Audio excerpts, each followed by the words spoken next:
You will now enter the conference. Muted. Welcome to WBnn Tonight. Of course, your proprietor, Dr. Ngozi.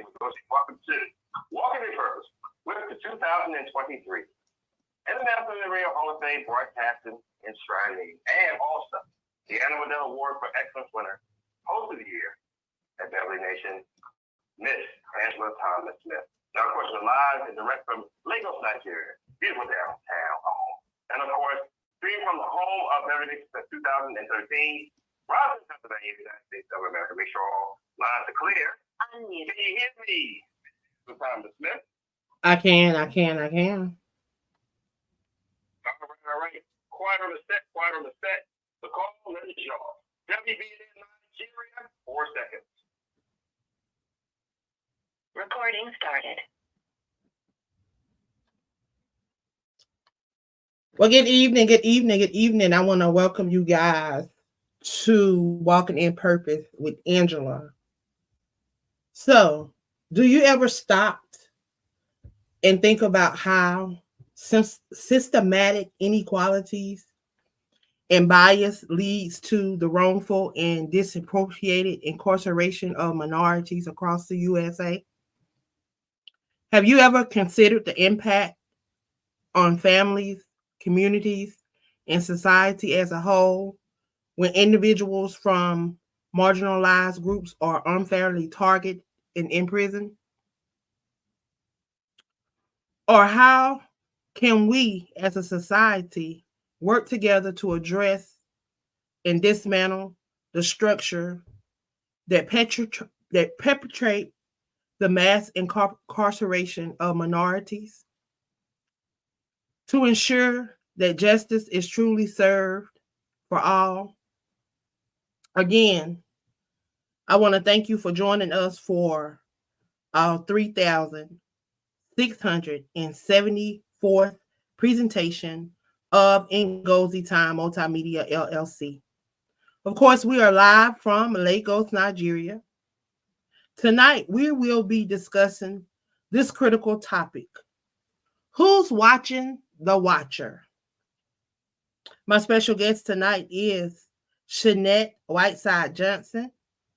And of course, I am Angela Thomas Smith, the host here of Walking in Purpose with Angela. Of course, I am the Anna Waddell Host of the Year recipient. Truly honored to be walking in that lane. Tonight, I want you guys to make sure that you call in and join the conversation. You can do that by dialing 717-734-6904. Then you will need to dial 533-4929 pound,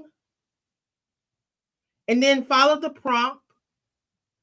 You need to press 1 pound And then if you would like to join the conversation with Shanette and myself, you will need to press *2. Don't be shy. Join the conversation because we want to hear from you on tonight. We're calling out the state of Texas and Colorado. The judicial system have truly failed to protect the lives and the rights of those incarcerated. And tonight, we're going to share some of those humane things. I'm going to ask Shanette some questions to tap into what she is doing in the state of Colorado, over in Denver. I am excited to have her here. She is definitely creating and leaving a legacy. Also, we are celebrating International Women's History Month as well. So, without further ado, I'm going to move out the way and allow my guest to come on and share just a little bit about herself. Shanette, are you there? I am here. Thank you for having me. It's an honor to be on your platform this evening to discuss with you the injustice that's happening over in Denver and all over the world. Thank you for allowing me to be a part of the Crew podcast as well. Thank you. So if you would just give us a little background about you and how did you get involved with what you're doing? Well, my name is Shanette Johnson. I'm the host of Let's Talk About It. And how I got involved in it, my husband, Juan Johnson, is currently incarcerated in Denver, Colorado on a wrongful conviction. In 2009, he was arrested for a crime that he didn't commit.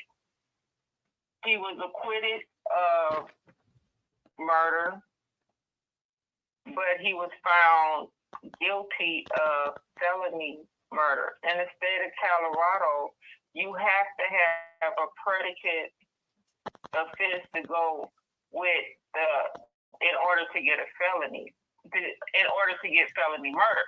Let me put it that way. So in my husband's case, he didn't have a felony to go with it, but they still charged him with felony murder. Just because the word robbery was mentioned, the judge said that it was okay for that to stand. But your law says that in order for them to prove felony murder, that they have to show the underlying predicate offense, which would have been a robbery. My husband was never charged with a robbery offense. The witness even stated that Juan Johnson did not rob me. And so that's how mainly I got involved, because I'm listening to the how his how they represented him in court, how the charges came about, how he was denied due process, how the jury was not of his peers, how there was a rally, the DA had a rally going on outside of the courthouse while the jury was being picked and the jury was tainted. So she felt that, we're going to get rid of 5, but we're going to keep the rest of it. So hearing all of this, it angered me. The hairs on the back of my neck just stood up. And I wanted to get out there and be a voice for the men and women that has been wrongfully convicted over sentenced, being denied medical while incarcerated, just being forgotten. So that's how I got involved. I'm using my voice to speak for the voiceless. Wow. So what is your what are some of the challenges that you have faced in trying to help right this wrong that the state has done to your husband? Well, he has submitted motions to the different courts and stuff, but they're holding him at a lawyer level. They hold him like he's a lawyer when he's doing it pro se, when he's doing it himself, and they're denying it. So it's a struggle right there when you're actually giving the state back the law. When you reciting the law back to them, they throw it back in your face. Well, no, it should have been already mentioned, because they want to hold him at like he's a lawyer, but he's not a lawyer. He's doing it pro se. He's been denied records. Right now, his transcript, his whole case is sealed. Why is his case sealed when he still is in the courts, when he still filed a motion to the court? So he actually has to go petition a judge to ask for certain things out of his record, and sometimes he gets denied. I got kind of nervous when I had started fearing that we'd get some backlash and stuff, and we finally did. A week ago, they restricted my phone from him calling me, because they said we did a three-way calling, and it wasn't so. We did not do a three-way calling. So, we're starting, quote unquote, to feel a little pressure coming down because of me using my voice. So what are some things that how have you engaged with policymakers and lawmakers to try to help push for reform and to get assistance with your husband's case? Well, I've written to the head DA over there and explained to her, the discrepancies that I've seen in his case, and tried to get it before the conviction review board. And she written me back telling me that she didn't have no jurisdiction over that, and to reach out to someone else. And our topic tonight is who's watching the watcher.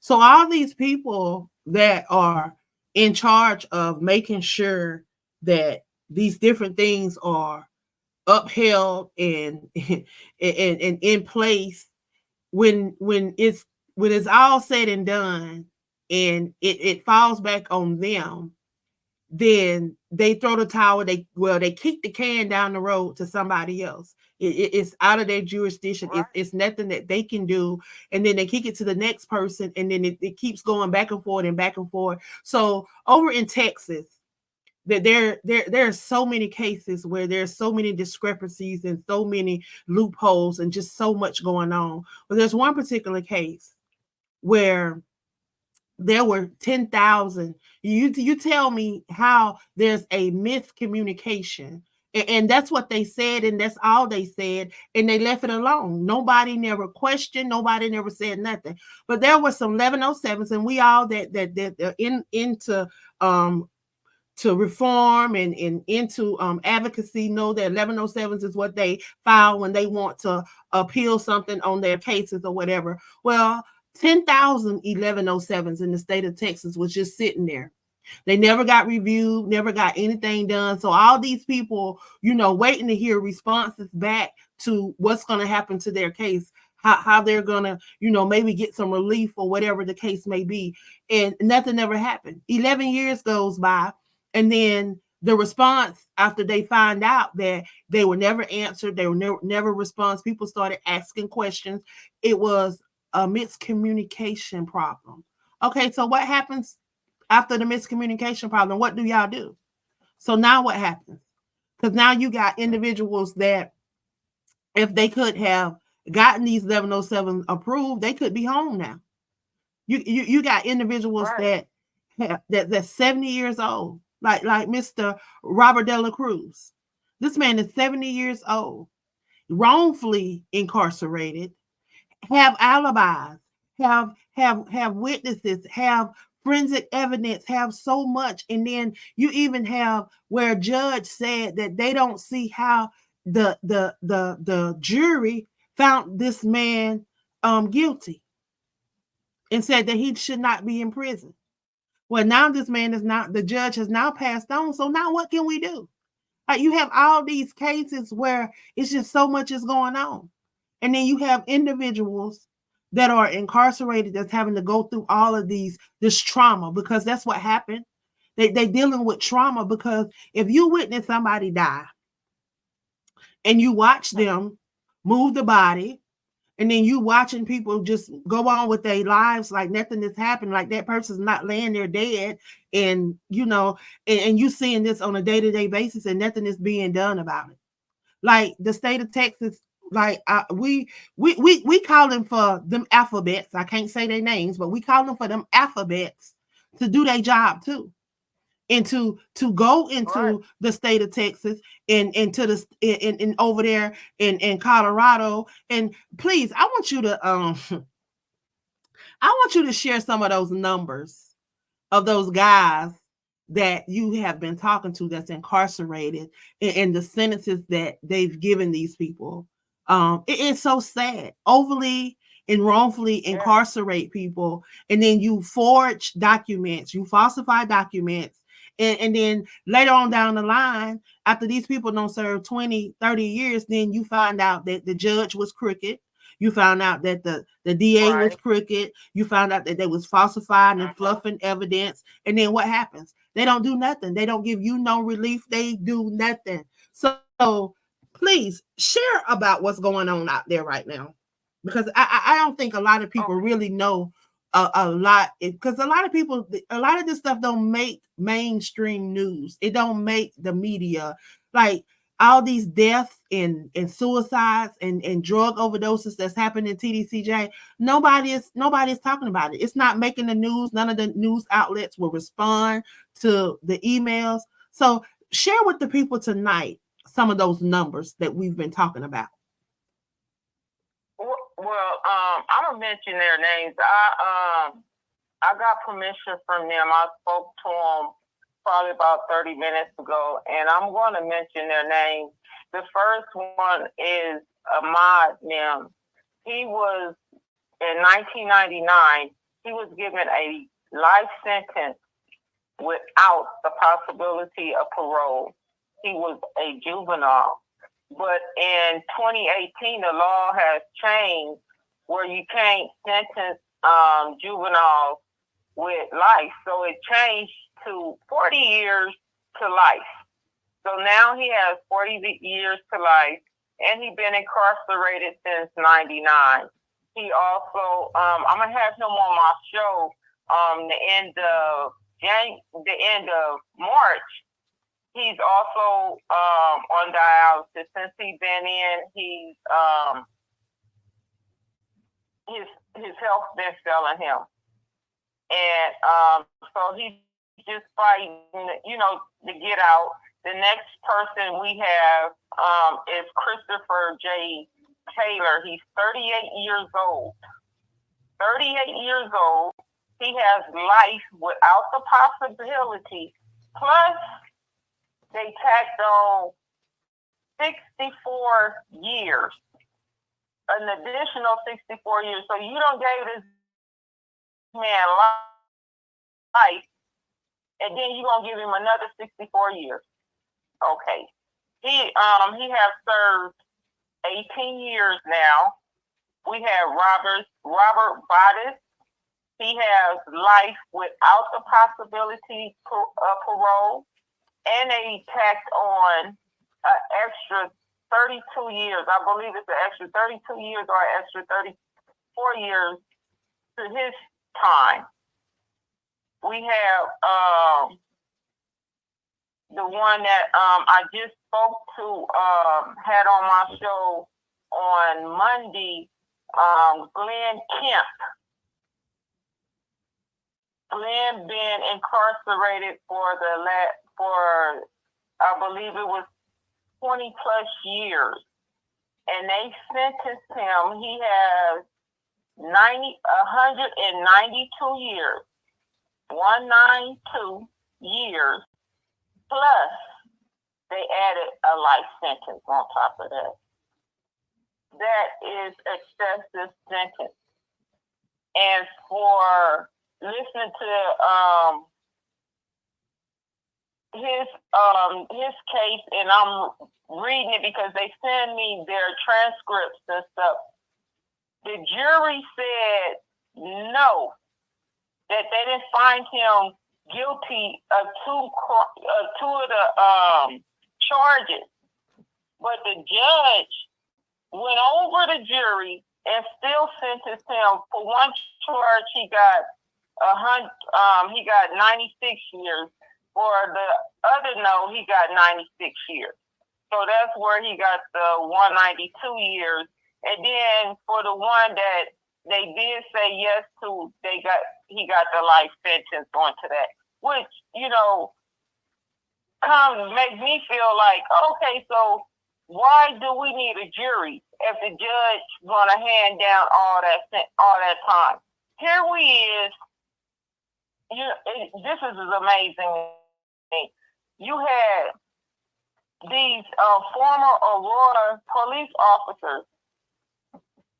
They have on body cameras, and I don't know if anyone heard of the young man Elijah McCain in Denver. It was a big thing. He was a young black guy, and the police officers, they beat him. They beat him. The paramedics shot something in it, some kind of medicine in him, and in the event, Elijah died. He passed away. We're over there where they have proof of what they did. They see it on camera. I believe 2 officers got off. Then you have an officer that didn't get off. He was only sentenced to 14 months. 14 months. And he got 4 years of probation. Wow. But you got proof showing that they did this, and this is what you give him. But you have zero proof of them men that's being wrongfully convicted. You have zero evidence, but you giving them all this time. My husband has life without the possibility. He been in almost 15 and a half years. Wow.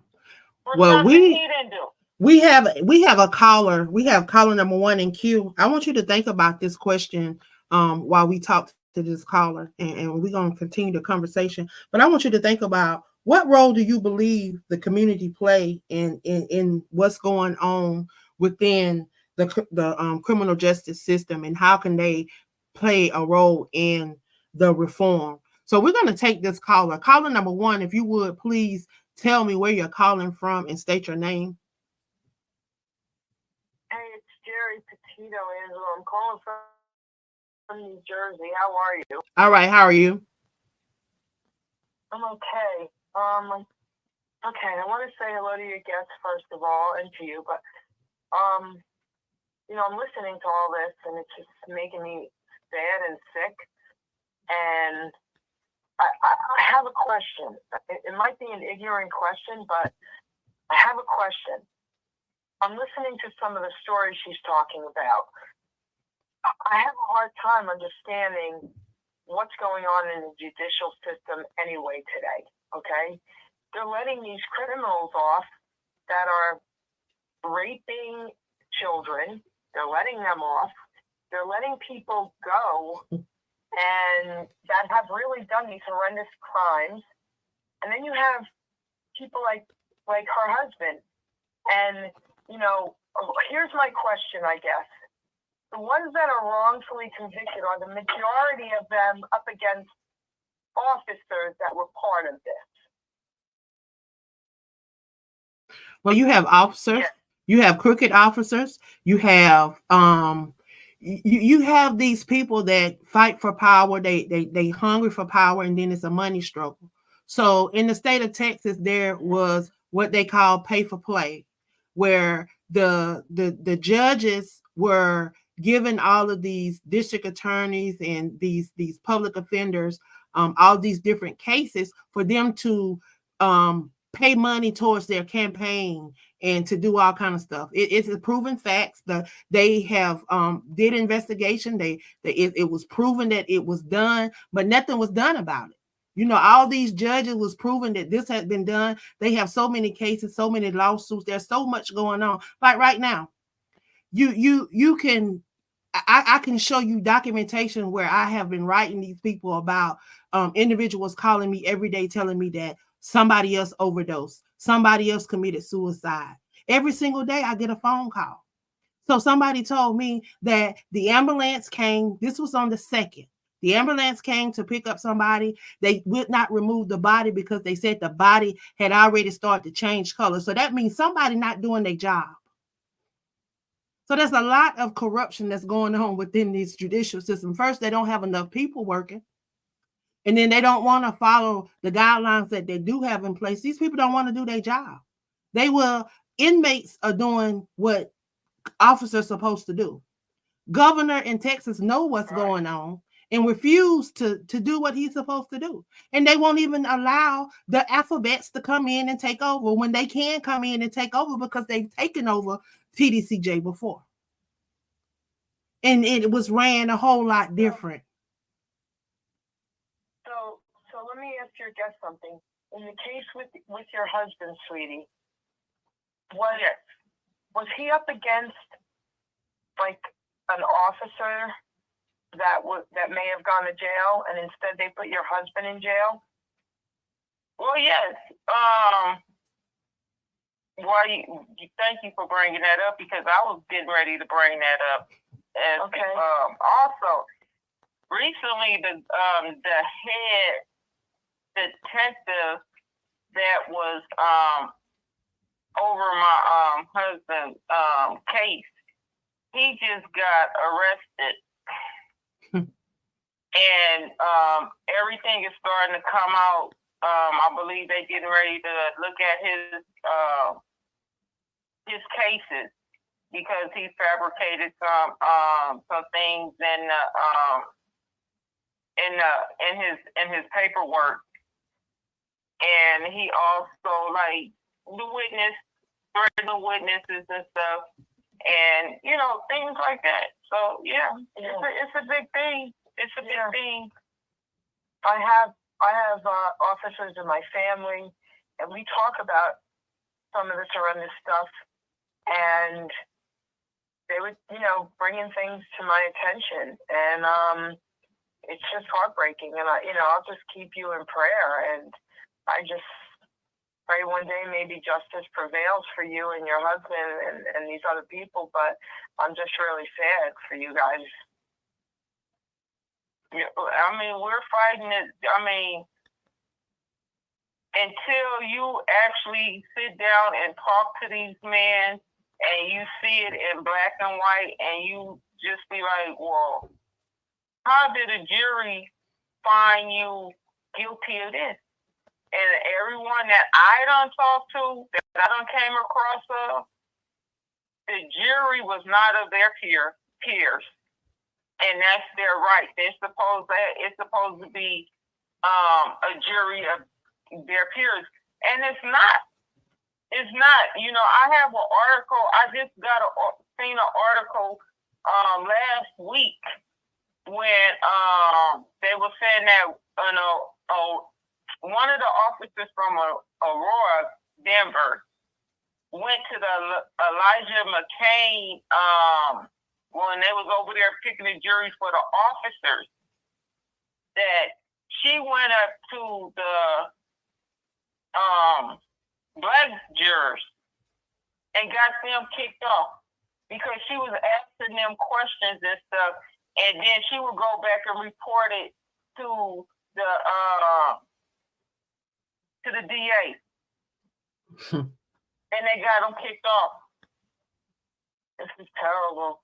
Listen, you know, God has the last say. You know, I'm just sorry for you. Wow. But this is what we deal with. And this has been going on for decades. Like, this is not something that just started happening. You know, Shanette, you and I have had many conversations, and we've talked about how we felt like it was just a step forward. A step above slavery. You know, and we talked about the 13th Amendment. We talked about how the prison system is just like these plantations that, you know, they used to run. You go to a lot of these facilities, and people don't understand how it's about to get. Like, and if you tune in to Chinchilla's show, you've heard some of the stories that she's had on there, some of the cases that she's talked about out of Alabama, and how those people do in Alabama. Well, Alabama's getting ready to get a $1 billion new facility.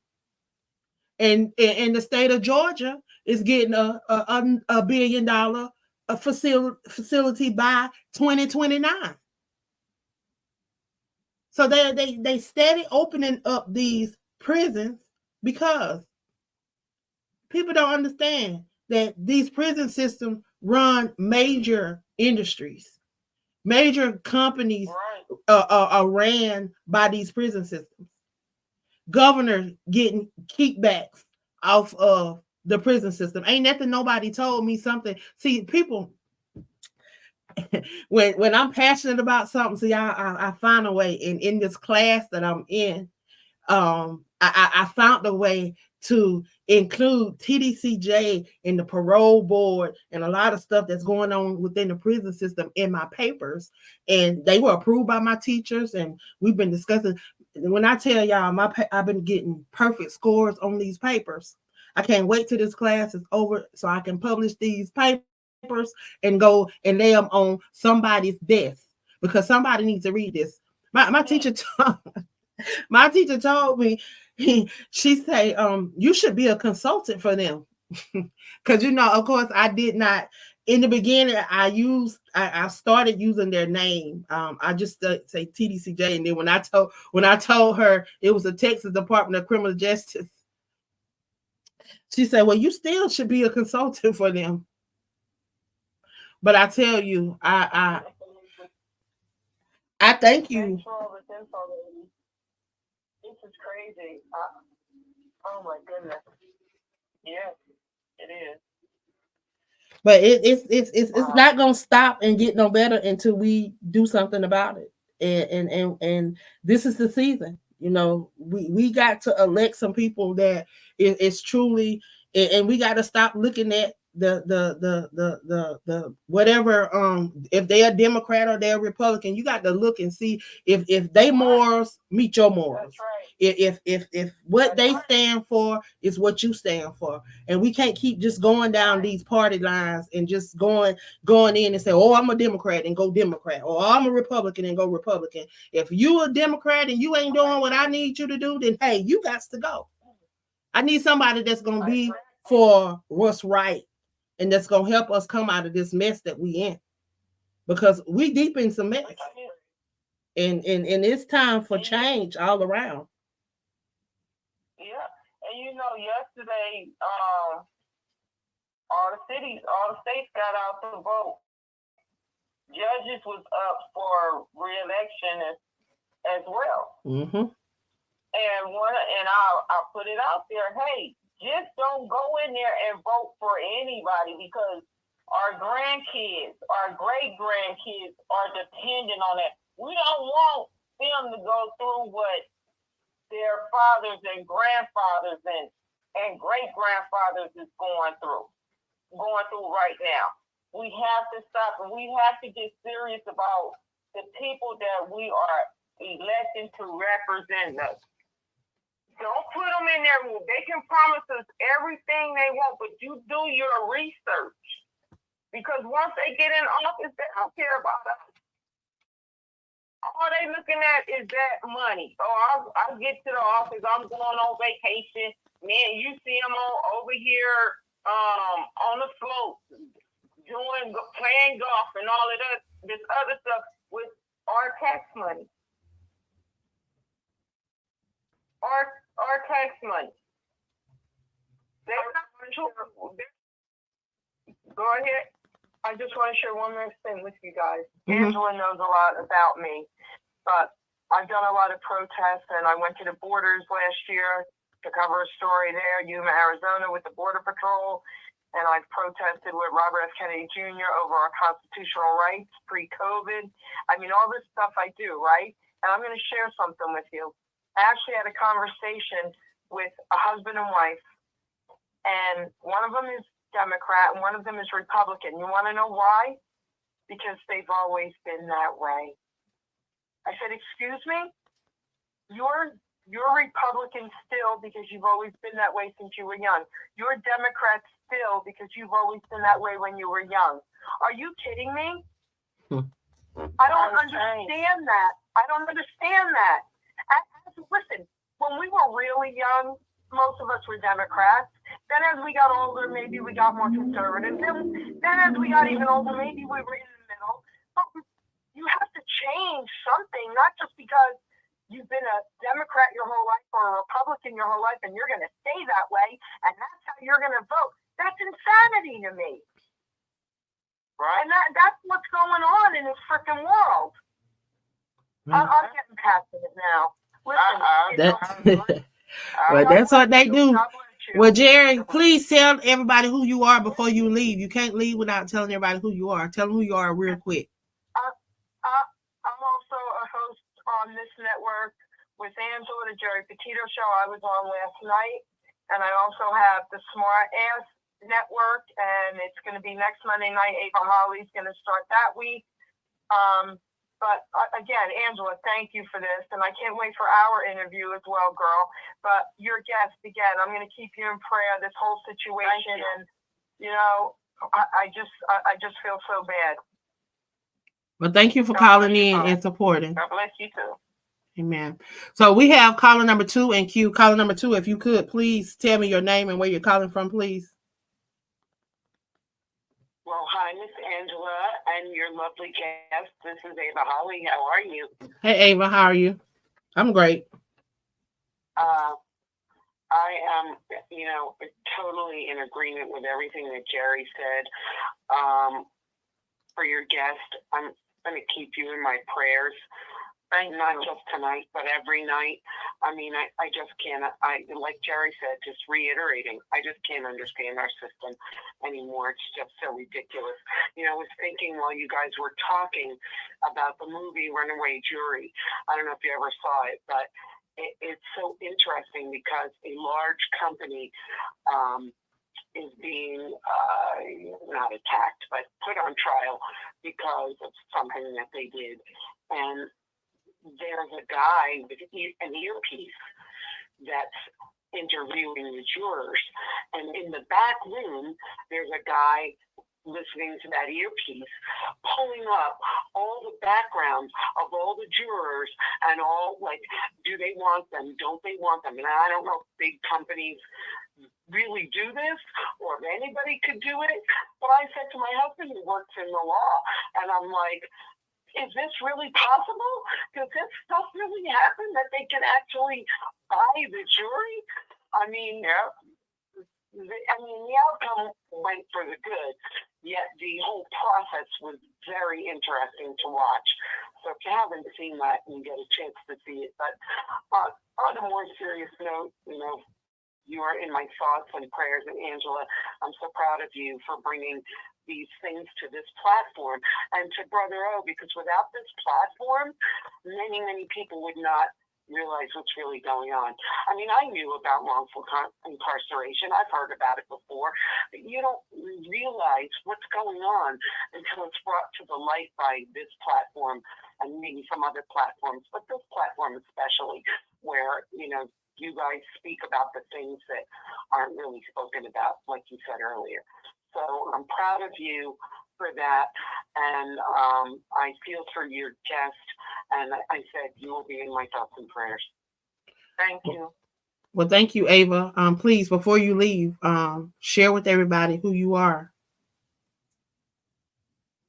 Well, thank you. I'm also a host on this beautiful platform network, Wbnn, Beverly Nation Network, the Dynasty, and I'm also a host on Jerry Petito's network as an extension of the Dynasty, and that will be on the 11th coming up next week, and that's at 8 p.m., and that's the Smart ASS Network, always sensational and spectacular. And then I'm back on this platform at 9:30 on Wednesday the 13th with a casual chat. So we will see you guys then, and I'm enjoying your show. And again, I just feel so tore up inside over everything that's going on. So thank you for having me on, and go continue with your other callers and the rest of your show. Thank you for stopping by and sharing with us on tonight. Yes, I tell you, I thank Brother O for allowing us to be able to express about those things that are pressing us, because I tell you, I don't know how I got involved with the state of Texas, but that thing has been on me, and to see, what's going on, me and you talk quite often about different situations and different things that's going on and what's pressing. I just want your opinion on some things that you think would help turn around what's going on within that judicial system in Colorado, because not just your husband has experienced, they totally left out evidence. They didn't want to include certain stuff. They denied witnesses. They did all kind of stuff that could have proved these people innocent, and then they want you to use the law, and then they turn around and say, well, this doesn't apply. This doesn't apply. Oh, this is not my jurisdiction. So what are some changes that you feel need to come forth that need to take place over there? Well, I think it needs to be someone that's in there that's brave enough that will stand up and will voice their opinion and not back down to them. Don't get in office and be weak when it's time to hit the pavement. Don't be weak. Go on there and be strong and use your voice to speak up for the ones that don't have a voice. Because we all come from somewhere. Whether we come from a house with one parent or two parents, or we come from a middle class home. We all come from somewhere. We don't experience stuff in life. So use your voice. Don't be weak. It's not time to be weak. We have our grandchildren, our great-grandchildren. We have to do it for them. And we can't do it for ourselves. Let's do it for the generation that's coming behind us. Let's stand up. Wow. What keeps you going? Because I know it cannot be easy. What keeps you hopeful and energized for your fight for your husband?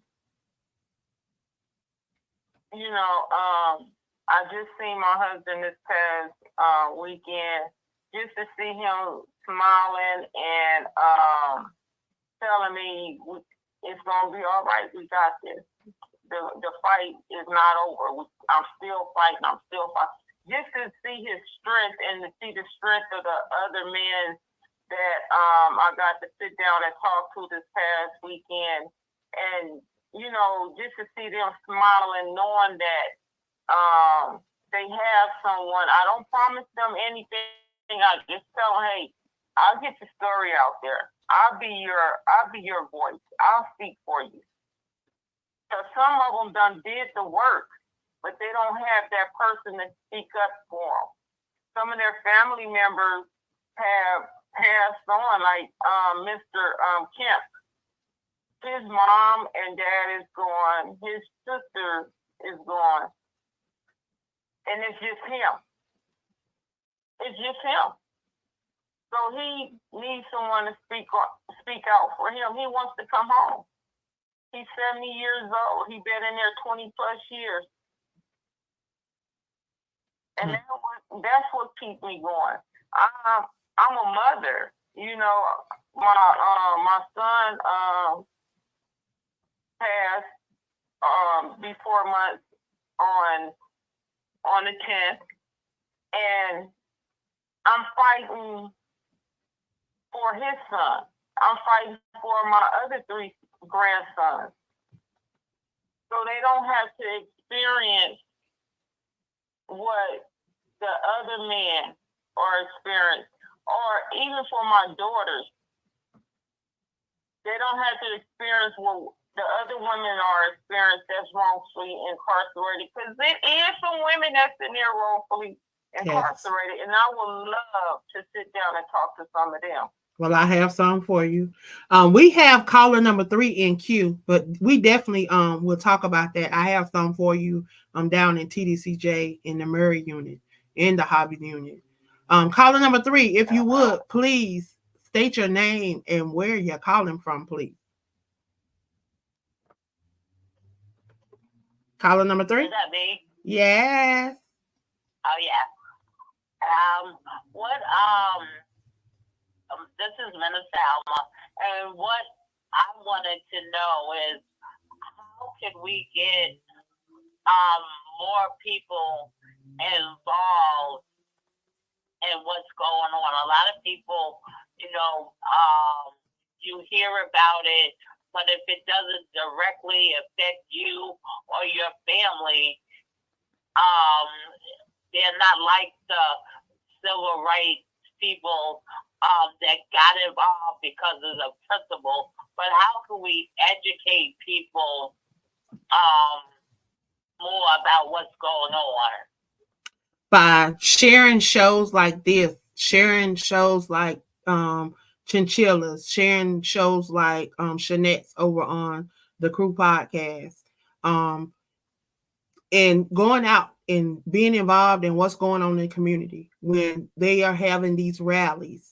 Oftentimes I hear of individuals having rallies where they're coming together, seeing who these people are that are running for office and finding out what their agendas are, going to their rallies, going to their meetings, going to your city council, getting to know your city leaders, your county leaders, getting to know the people that run your local government. Because those people that run your local government, they seem to move up to the next level, and then they keep on moving up until they get up and start running some stuff. So that's what we have to see, who we putting in place in the lower level that's going to be moving up. Because oftentimes these people, these crooked people get in place. And then we have to also talk about nepotism and how we want to keep we want to hire our brothers, we want to hire our sister-in-laws, and we want to hire everybody in the family and keep it all in the family. That's what they do. That's what's been happening. And if we follow the trail, and it's the money trail, and the power trail, we'll see. That's what you will see. That's what you'll find out. You know, Texas right now is setting an example for a lot of what not to do. The corruption that has plagued that state for the last 3 to 4 decades. I'm telling you, Minister Alma, it'll make you want to turn over. And you wouldn't believe some of the stuff that's happening. That the churches have separated church and state, and the churches are no longer, we're just talking about slapping oil on you, you're going to be all right. But there's more things happening outside of the four walls of the church that the church should be educating people about. Do you feel like a lot more people would get involved and they would start promoting? It's like they almost, if you're a Christian, they almost tell you not to take office. But if more people that look like us and think like us are in office, then little by little we can empower people. Well, I don't know why people don't, as spiritual leaders and as believers, don't take office, because they talk about the government in the Bible. You know, it is mentioned in the Bible. Right. So if it's mentioned in the Bible, then hey, it was going on back then too. So if it was going on back then too, then hey, we still got to take our place. And I think, why not? Right, why not? To be able to live in the world.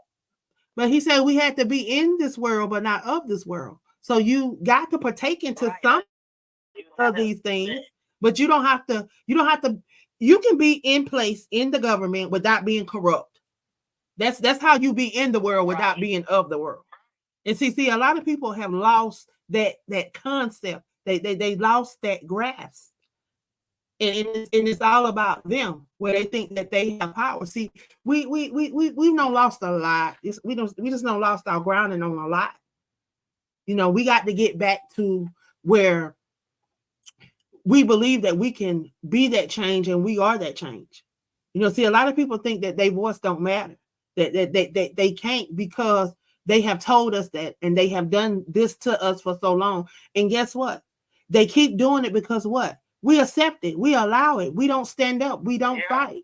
If you keep allowing something, then they're going to keep doing it.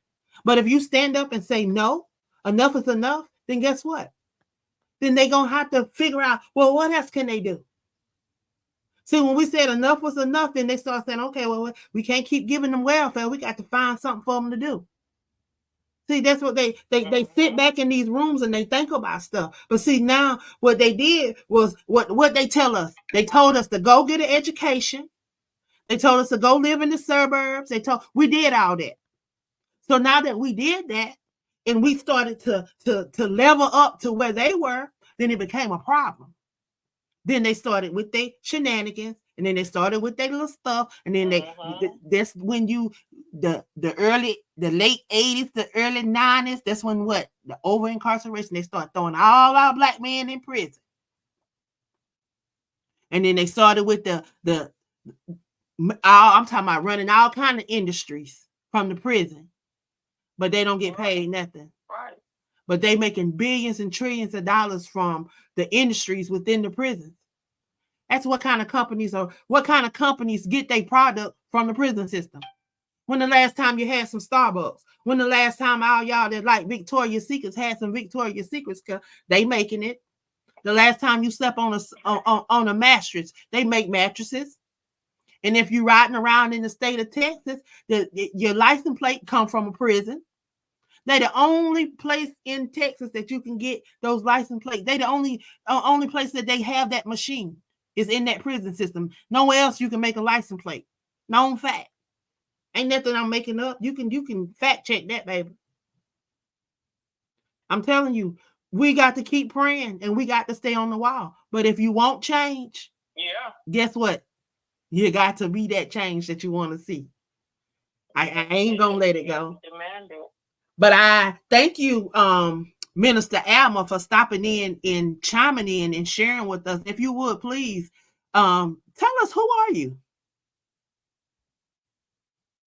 I'm a member of the Crew podcast. I did my show earlier tonight, Inspirational Moments with Positive T. And I just want to change the world is looking for. Wow. Well, I thank you for coming on and sharing with us on tonight and being a part of the conversation and being that change. I just have to share a brief testimony about this warrior, this queen. A little over 2 years ago, she had a massive stroke. The doctors they gave up on her, but yet she's still here. She's not fully mobile, but yet she's still present. When people make excuses, I always have to talk about her, because from her bed, from her hospital bed, she's hosted a show for now going on 2 years. When others make excuses, well, there's a will, there's a way. And if you want to, you will. And that's what we are. See, if we won't change, we have to be that change. We have to be that change that we want to see in this world. We can't keep talking about it. We got to be about it. And she's definitely been about that. And I thank her for being who she is and being an example, letting those out there know that don't give up. Don't give up. No matter what happens, don't give up. Because y'all, things are going to come at you. And see, when the enemy is going to peek into your future and see what you're capable of and the anointing that's on your life, he'll definitely try to snatch it from you. But no weapon form, no weapon form, no weapon form. I thank you, Minister Prophetess Alma, for stopping by and just for being just who you are. Thank you for chiming in, and thank you for being a part of the Crew podcast.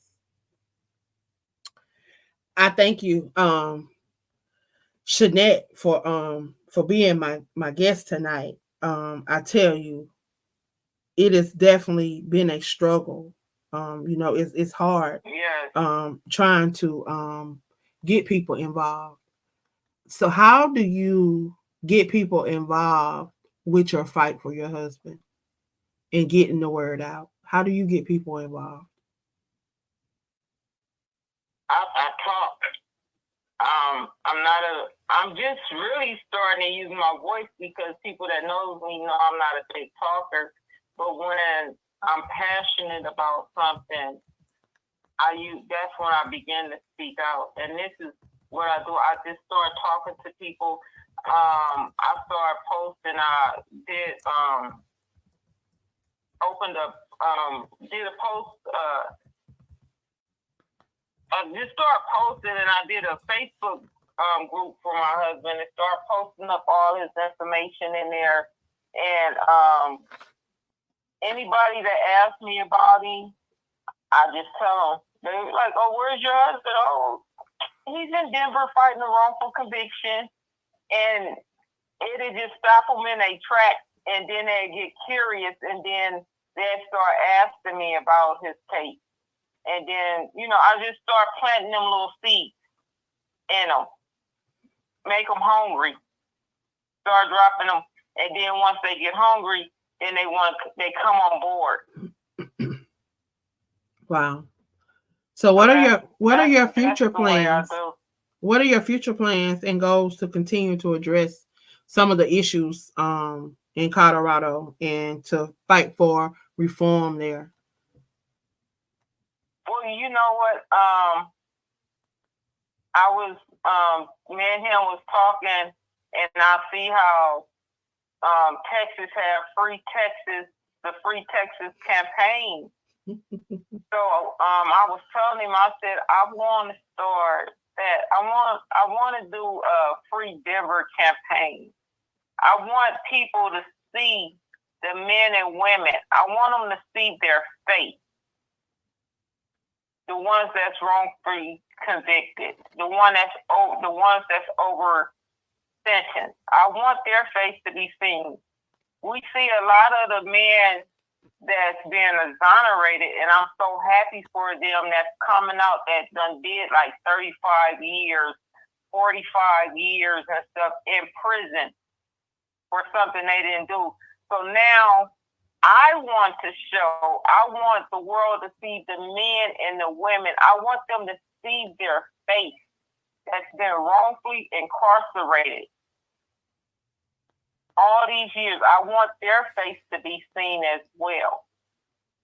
So I'm going to continuously use my voice and tell each one of their stories to whoever will listen, so we can get on board.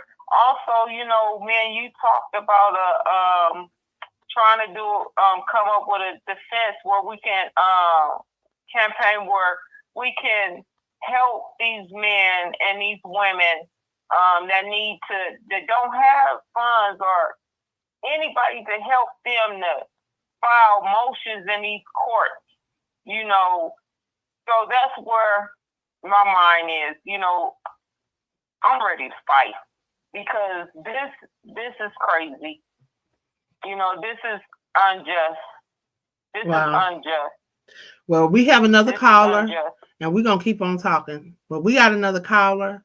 Caller number 4 is in queue. Caller number 4, if you would, please state your name and where you're calling from. Yo, this is Clever 1-1 half of the Bulls Brothers, representing from the Broad Street bully side of Philadelphia, where your baby mom grandmother threw holy water on the trash man because he ain't pick up the cat litter. What's good? Hey, Clever One, how you doing? Oh, fabulous tonight, you know what I'm saying? How are you ladies? You know what I mean? Shout out to your guests. And, we will, may light be shined upon your family. And, may we get from these journeys to and from safety, with safety and security, you know what I'm saying? And go fighting the same battle out here, you know what I'm saying? And shout out to all the OGs that's holding it down up there, you know what I'm saying, behind the wall, you mean? But what I want to say about this thing is first, 2 things, I'll be brief as possible. The first thing is where we have to understand that we're dealing with a lot of man-made laws here, where you have God-made laws and you have people who substitute laws to accommodate themselves and fashion them to their liking. Where this is the time and where we in 2024, where this is major disbelief in which where anybody that calls themselves religious or anybody, especially the people who swear on the Bible in the courtrooms and all that, because you're swearing on the book. You swear on the book, but you're not following what's in the book, because the court system is actually in the front of the book. If you know what the 613 commandments are of the laws of Musa, that's Moses, if y'all know who Musa is. You know what I mean? And his book is the Torah, you know what I mean? AKA the Torah, which is those are 5 different chapters of the Bible, you know what I mean? You got Genesis, Exodus, Leviticus, Deuteronomy, and Numbers. These are the books of Moses. And in these books is the actual court system for mankind. The court system for human beings, where God made the laws and he did not change them. I say it again. God made the laws and he never changed them. And he did not give anyone permission to change them. Only thing that he gave was prescribed to was the messengers in which he chose when it was time to choose one. And whenever he chose one, he gave them specifics. And if he abrogated things, it was specifically abrogated. You know what I'm saying? He did not change. He did not substitute.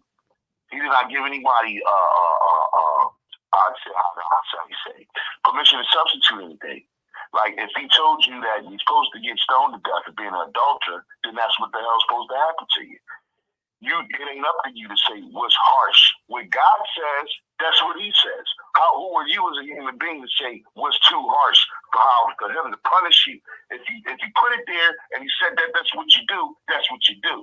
Because trust me, so all these lawmakers that we talking about here, that's the main thing. They are not following what the law is supposed to be.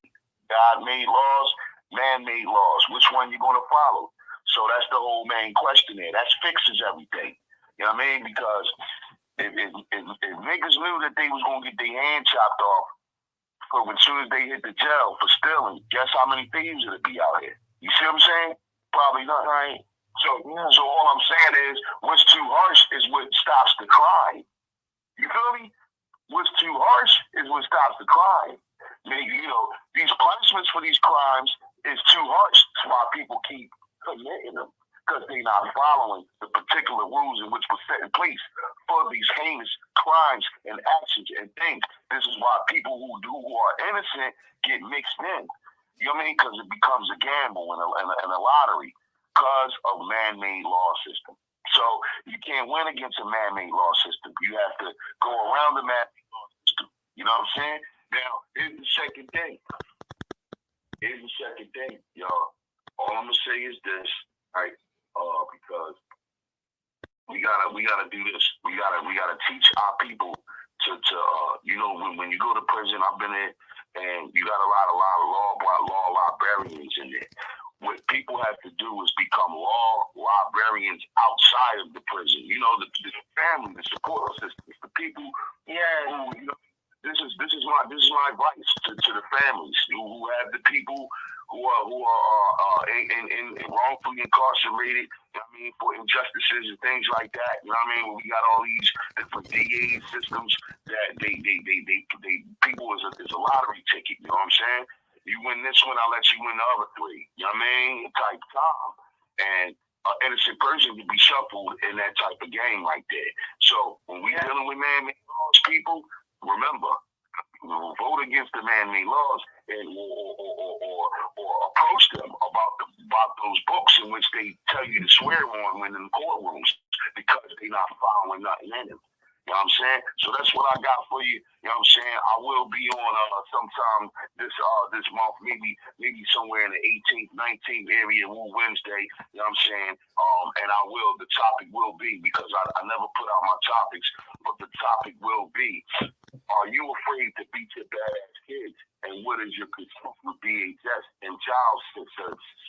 That's the name of it. So tune in with me, you know what I mean, later on this month on Wednesday. I'm Clever one half of the Bulls Brothers, representing from the Broad Street Bully side of Philadelphia, where we might have to hunt your kids down for shooting at public transportation with ladies and kids who want to check your satellites.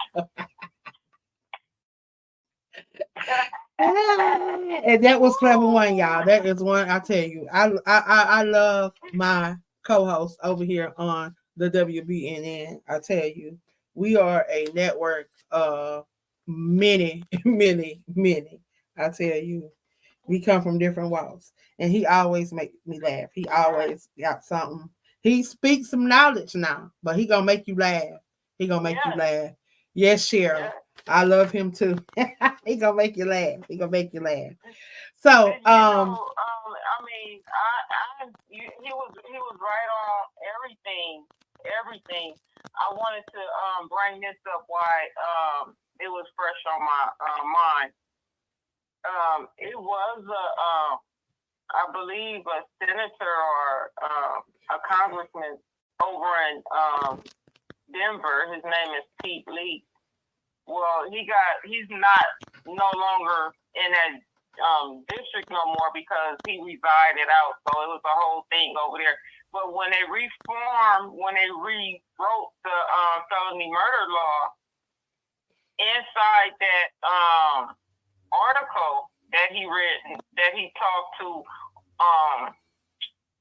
the news media, he said, quote unquote, that if you're over, I believe, 30, that you're not redeemable. You're not redeemable. But if you're under 30, you're redeemable. And who told him that? Who gave him, who certified him to be able to redeem somebody? And I'm like, how you gonna say that when we're all redeemable? Well, according to the state of Texas, the inmates are not they don't believe in rehabilitation. They don't believe that the prisoners can be rehabilitated. and they do not believe in having rehabilitation programs. You can go to any, they're going to say, of course, they're going to say that they have programs, but you can talk to any inmate and they'll tell you they don't even have recreation. Everything that TDCJ lie about and say that they're doing. I have a report from the ombudsman stating in a document with letterhead from TDCJ stating that he did an investigation and that this was this and this was that. But I have a phone call, a recorded phone call live on TikTok where I was on the phone with the warehouse manager from the San Antonio Food Bank, where we discussed the delivery that was made to a prison in TDCJ. The food was distributed out to the officers. Officers took the food home, gave what they wanted to some of the inmates that worked in the kitchen, and then those inmates were trying to sell it to the other prisoners. Food that was given to them by the food bank that was donated by citizens of Texas. So I asked the warehouse manager, I said, do you think your stakeholders would want to know that you are providing food for the guards and not the inmates, and that they are able to take it home to their homes and feed their families? Well, he said it was not intended for that and it would not happen again because they're not doing any more deliveries. So I got that on recording. Wow. Yeah, I got that on recording. But the ombudsman lied in his report. So now I wrote the Office of Inspector General. I supposedly have a investigation going on. He gave me a case number and all that. But supposedly they're going to investigate that and find out what's going on with that. Because inmates were served beans with maggots in it. Well, they told me it was maggots. But then the warden and all the other people said that it was wheat worms. I don't care what kind of larva it was. The fact that it was in the beans, it should not have been served. So, y'all, we have caller number 5 in queue. Caller number 5, if you would, please state your name and where you're calling from, please. Travel name, Hooney Barkatun, calling from Nashville, Tennessee.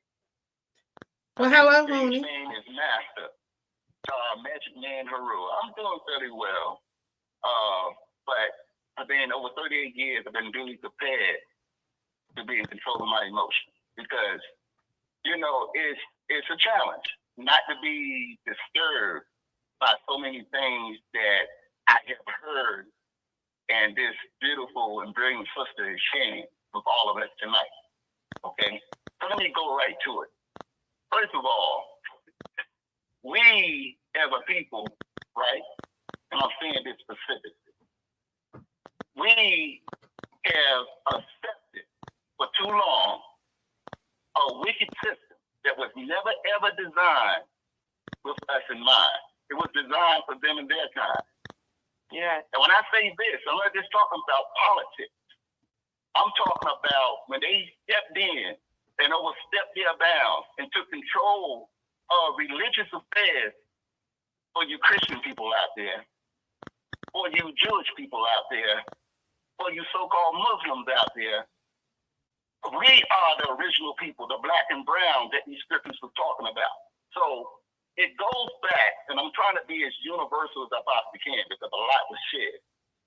Starting from the leadership, either they don't even know themselves, right, who and what we are, or they haven't really properly accepted themselves that we're the people of the scripture, right? How can they even begin to teach the congregation that they're supposed to hold responsibility for? So what they did, and this applies especially in our neighborhoods, whether it's a synagogue, church, or masjid, right? We as a people have to take our soul back because there ain't no soul in it. Ain't no soul in it. So what I want to do is to arm us with enough information in this short little soundbite that I'm doing right now. I'm asking you who's listening to this live and direct or when it's archived, it's become a double-edged axe. On one side of this axe, I want you to keep the faith because We are some faithful people, according to Scripture. We're some faithful people even today, right? And on the side of the other side of the act, I want us to become those willing workers, because what did the Scriptures say? Faith without works, right? It says, right? You got to be willing to swing that act, right? And remember, with this double-edged act, we're going to go up against what appear to be a big tree, okay? Because these people have put themselves in position of power for too long. They have the audacity, and I'm trying my best to keep it clean out of my divine love and respect for you, right, is to over-sentence people, to pass these, hideous judgments against people, right? But we're not supposed to do them the same way. We're not supposed to mention the things that they did for over 400 years, according to Scripture and according to fact, right? We're not supposed to even bring that up. We're supposed to just forget about that. So what I'm saying, along with that double-edged act, the same thing that they have passed these judgments against us in our time, we got to do the exact same thing. But we got to do it with soul. See, when you take control of your mind and your soul and stop, because that's the only power that we're giving them. And I'm sad to say this, but I have to say it. We have been giving them the power to do what they have been doing for so long. So when you love like I hate me, what I'm about to say right now is take your soul back. You can vote all you want to, right? Somebody can be blacker than the midnight sky that we vote for. But if they have the nerve to come up here like this idiot that's running for president right now, that come up here on a podium that says ain't no racism in America, right?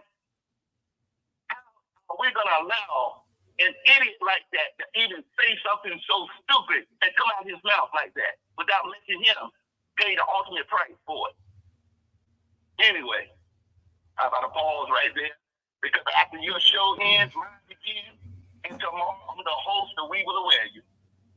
And I'll be speaking about Ansar. Now, a lot of people not linguistic like I am. So let me translate. An Ansar is an aider, not a helper. An aider that's sent into the world to assist you. Because meaning, you're going to have to help do something to change your condition. Okay? That'll be 9:30 Eastern Standard Time tomorrow. Anyway, love you with the heart and soul of me. Well, thank you for stopping by and sharing with us. I tell you, y'all might want to tune in tomorrow night. Because he's going to be dropping some nuggets like he always do.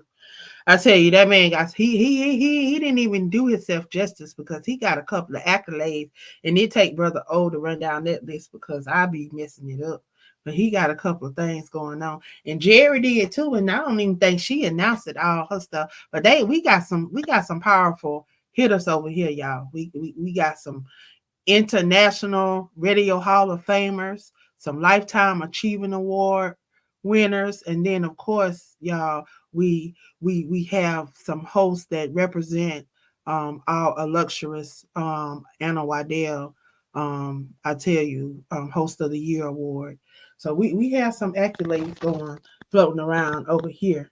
So I tell you, I'm honored to be a part of this network and have an opportunity to be able to be a voice for that person that may not have a voice. But it is now almost time for our final thoughts. I want you to share final thoughts for tonight. What would you like to leave with the people? And before, in your final thoughts, please tell them how they can reach out, how they can support the things that you're doing, how they can tune into your show, things of that nature. Well, you can. I'm the host of, again, Let's Talk About It. I'm on every first and third Monday of the month at 8 p.m. Eastern Standard Time and 6 p.m. Pacific Standard Time. You can also reach me on Facebook at Let's Talk About It. Or you can just reach me at my personal Facebook, which is Shanette Whiteside. I'm also on Instagram at just being Shanette. My husband's Facebook page is Juan Johnson, wrongfully convicted. And that's where you can mainly meet me at. But I want to just speak to everyone. If you have a voice or you know someone that's in that situation, don't just brush them to the side. Don't just brush it off. Speak up. Bring it to, our attention. I would love to have them on my show and talk about it. Like I said, I want the world to see these men, these women's faces. If you've seen the statistics of the wrongful conviction, African American men are the number one men that are in jail on wrongfully convicted. Then you have our brown brothers that's coming behind them. But out of all of them men, the black man is going to serve more time than anyone. More time than our brown brothers, the white man, the Asian man. Matter of fact, the white man is the lowest one. They get out before a black man. That's what the statistics state. I'm not just saying this. I'm not making it up. I've seen it for myself. You can go on the Innocent Project. You can Google it. You can see it. If we don't stand up for our black men and women, we're going to fall. We have to stand together. They moved our ancestors from Africa in chains. They was chained around their necks. Their hands was chained. Their feet was chained. And they still doing the same thing. But the chain that is not around their neck no more because they don't want us to see it. They don't move the chains. They moving them men. I've seen them how they move them. These young men. I've seen how they move them. I've seen it on this past Monday when I went to see my husband. I heard nothing but chains just rattling and the people, the guards just laughing and stuff. And the young men just standing out there and they got their hands out and they putting these chains around their hands and chaining their hands to their waist and putting these black boxes on there and their feet. The cycle is repeating itself. We're not coming from the motherland. We here. And they still chaining us. When are we going to break these chains? When are we going to stand up as a black nation? When are we going to stand up and let our voices be heard? We have our grandchildren, our great-grandchildren that's coming behind us. Let's stand up and speak out, even if our voices are shaky. Well, you've heard it. You've heard it from Jeanette Johnson. People. She said, stand up, even if your voice is shaky. Allow your voice to be heard. It is Ngozi time. Well, first of all, I want to thank all the folks who came out of the robbery to listen to that. If you're joining late, if you came late, we appreciate what you heard. And tonight, Angela gave Shanette.